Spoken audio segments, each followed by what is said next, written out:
is Rebekah and today we're going to talk about Prasaritas. So traditionally in a Prasarita, we have a tendency to keep our knees locked out and kind of pull on our lower back. It's super important for the integrity of your lower spine and your hamstrings that we do these forward folds in the correct way. So I'm going to show you guys kind of the nuts and the bolts, the foundation of how to take a Prasarita.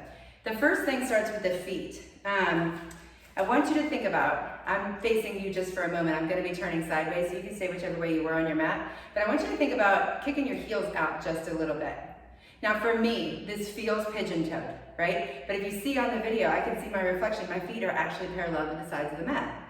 So what happens, the way that feels parallel to the side of the mat is actually not, like this feels comfortable to me. So we have to actually most of us have to actually intentionally bring our heels out just a little bit so that we are actually parallel with the sides of the mat, okay? The next thing I want you to think about is bending your knees. This is super, super important.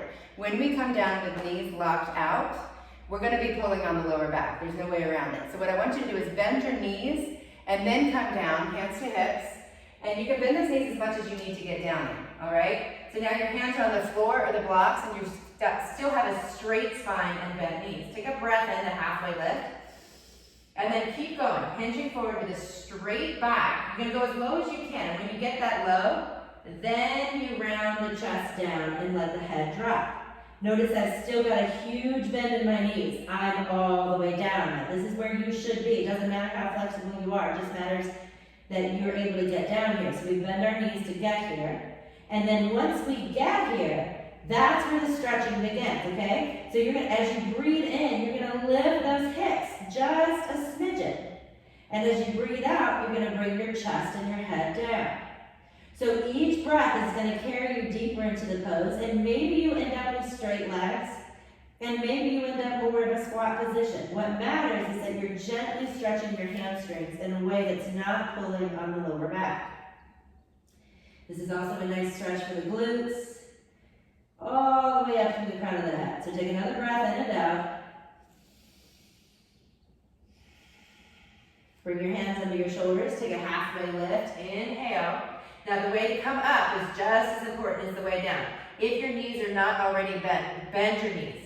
Keep your spine straight, very gently shift your hands to your hips and slowly come up. If you have low blood pressure, this can be a point where you might start to wave like a flag. You want to come up slowly, mindfully, and stand for a full breath before trying to do the next thing. All right, now the one other thing we're going to talk about is a common variation of Prasarita. There's lots of variations. I'll introduce a couple real quick ones. Peace fingers underneath the big toes. Okay, so you get down there and you use that bind. Your elbows go out to either side. So I'm facing you so you can see that. Elbows to either side. We use that for leverage to get the chest down. Another common variation is hands underneath the balls of the feet or hands underneath the heels.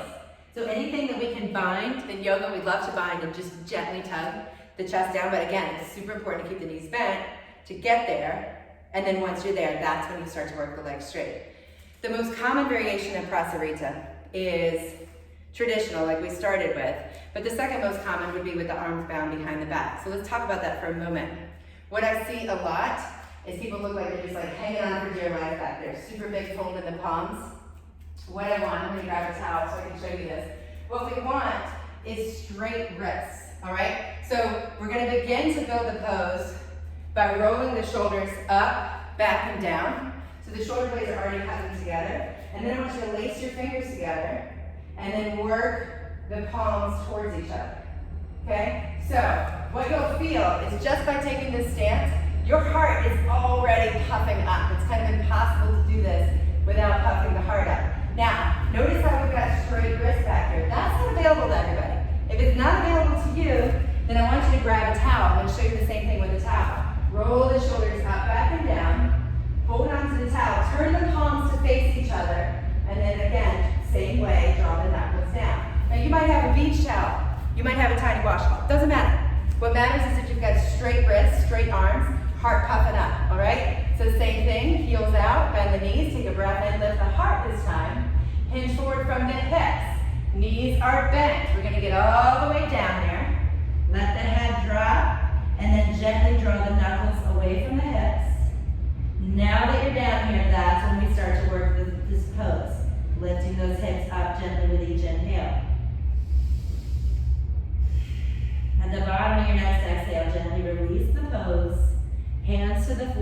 halfway lift and mindfully come up with knees bent and straight back. Take your time, hands to hips. Take a full breath